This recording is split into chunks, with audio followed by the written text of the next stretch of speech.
Hello friends, আসসালামু আলাইকুম। আমার চ্যানেলের নতুন আরেকটা পড়ার ভিডিওতে আপনাদের সবাইকে স্বাগতম।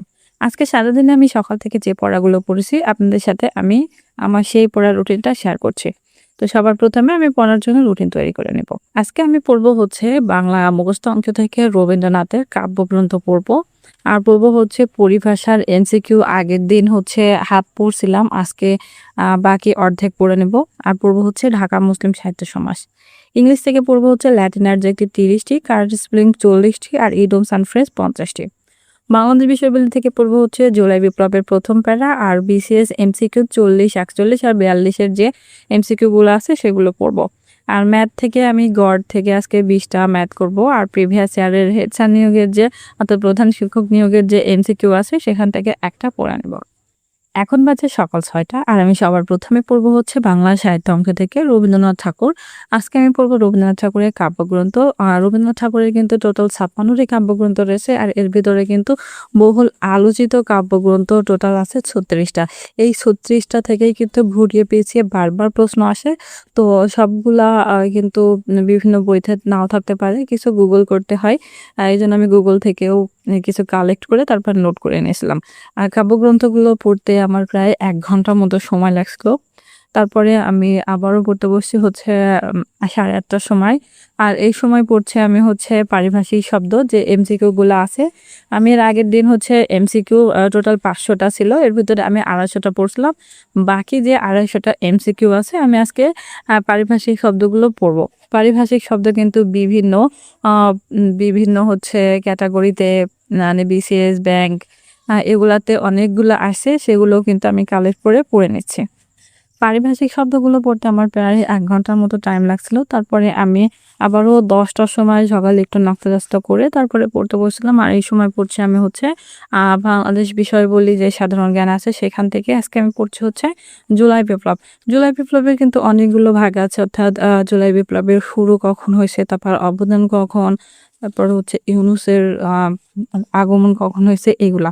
তো আজকে আমি প্রথম যে প্যারাটা আছে, অর্থাৎ প্রথম যে ২ পেজ আছে সেই ২ পেজ আমি পড়ে নিচ্ছি। আর কিছু হচ্ছে সাল, এগুলো কিন্তু আমাদের চোখের সামনে ঘটছে।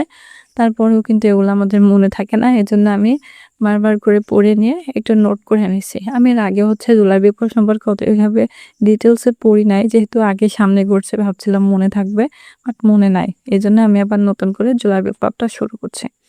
জুলাই বিপ্লবের এই প্রথম ২ পেজ পড়তে আমার প্রায় ১ ঘন্টার মতো সময় লাগছিল। পারিভাষিক শব্দগুলো পড়ার পরে আমি আর দিনের বেলায় পড়ি নাই। একটু বাসায় কাজ ছিল। তারপরে হচ্ছে নিজে গোসল, খাওয়া-দাওয়া, নামাজ শেষ করে আমি আবারও পড়তে বসছিলাম হচ্ছে সন্ধ্যা ৭টার দিকে। আর এই সময় পড়ছি আমি হচ্ছে প্রধান শিক্ষক নিয়োগের যে একটা প্রিভিয়াস ইয়ারের কোয়েশ্চেন ব্যাংক আছে সেটা। আর প্রিভিয়াস ইয়ারের কোয়েশ্চেন ব্যাংকে কিন্তু মানে পিএসসির আন্ডারে কিন্তু পরীক্ষাটা হবে, যেহেতু অক্টোবরের মাঝামাঝি সময় পরীক্ষাটা হবে। এজন্য চেষ্টা করবেন আপনারা প্রধান শিক্ষক নিয়োগের যে প্রিভিয়াস ইয়ারের কোয়েশ্চেনগুলো আছে সেগুলো সমাধান করতে। আর সাথে পিএসসি নন ক্যাডারের যেসব কোয়েশ্চেন আছে সেগুলো সমাধান করতে। আর এর সাথে যে ম্যাথগুলো আছে সেগুলো অবশ্যই চেষ্টা করবেন প্রতিদিন একটা হলেও পড়বেন। তো আজকে আমি হচ্ছে প্রিভিয়াস ইয়ারের এই কোয়েশ্চেন একটা পড়ে তারপর সাথে ম্যাথগুলো করছিলাম। প্রিভিয়াস ইয়ারের এই কোয়েশ্চেন ব্যাংকটা শেষ করতে আমার প্রায় ১ ঘন্টার মতো টাইম লাগছিল। তারপরে আমি ৮টার দিকে আবারও পড়তে বসছি হচ্ছে ইংলিশ সাবজেক্ট। এখান থেকে পড়ছিলাম হচ্ছে ল্যাটিন অ্যাডজেক্টিভ। ল্যাটিন অ্যাডজেক্টিভ কিন্তু বিভিন্ন চাকরির পরীক্ষায় আসে। এটা অবশ্যই পড়বেন। এটা অনেক বেশি গুরুত্বপূর্ণ। আজকে আমি ল্যাটিন অ্যাডজেক্টিভ থেকে পড়বো হচ্ছে এই যে ১ পেজে যতগুলো আছে, অর্থাৎ ছকের ভিতর যেটুকু আছে সেটা। এখানে টোটাল ৭টা আছে। এই ৭টা আজকে আমি পড়বো। আর পড়ার পরে আমি খাতায় লিখে নেব। দেখবেন যে বিভিন্ন হচ্ছে অ্যান্টোনিম, সিনোনিমের সাথে এগুলো বিভিন্ন চাকরি পরীক্ষায় আসে। আর ল্যাটিন অ্যাডজেক্টিভ গুলো পড়ে লিখতে আমার প্রায় ৩৫ মিনিটের মতো টাইম লাগছিল। এরপর ৮:৩০ এর সময় আমি পড়তে বসছি হচ্ছে ভোকাবুলারি। আজকে আমি পড়বো হচ্ছে টোটাল ৪০টা। আমি এর আগে মাস্টার বই থেকে ভোকাবুলারি একবার শেষ করছি।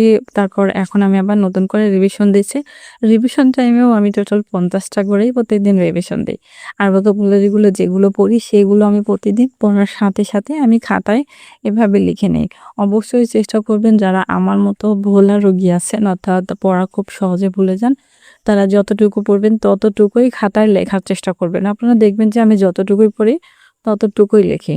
এই অভ্যাসটা থাকলে কিন্তু মানে অনেক বেশি মানে মনে রাখতে পারবেন এজন্যই।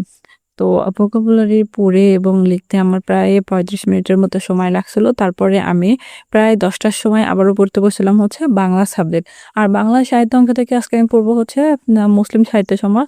এই টপিকসটা কিন্তু মধ্যযুগের ভিতরে পড়ে। এটা কিন্তু অনেক বেশি ইম্পোর্টেন্ট। বিভিন্ন চাকরি পরীক্ষায় কিন্তু এখান থেকে অনেক বেশি কোয়েশ্চেন আসে।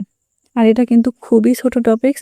আপনারা কিন্তু এটা জাস্ট আধা ঘন্টার ভিতরে পড়লেই কিন্তু আপনার অনেক বেশি মানে বুঝতে পারবেন যে এটা কতটুকু ইম্পোর্টেন্ট। আর এই মুসলিম সাহিত্য সমাজ এই টপিকসটা শেষ করতে আমার প্রায় 35 মিনিটের মতো সময় লাগছিল।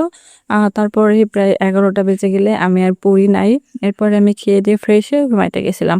তো এই ছিল হচ্ছে আমার আজকের পড়ার রুটিন ছিল। পরবর্তী দিন আমি আবারও আপনাদের সাথে আমার আরেকটা পড়ার রুটিন শেয়ার করব। কোনো আপু ভাইয়াদের যদি আমার পড়ার ভিডিওগুলো ভালো লাগে তাহলে আমার সাথে সাথে আপনারাও কিন্তু পড়তে পারেন। তো এই ছিল আমার আজকের পড়ার ভিডিও। পরবর্তী দিন আমি আবারও আপনাদের সাথে আরেকটা পড়ার ভিডিও শেয়ার করব। সবাই ভালো থাকবেন, সুস্থ থাকবেন, আমার জন্য দোয়া করবেন। আল্লাহ হাফেজ।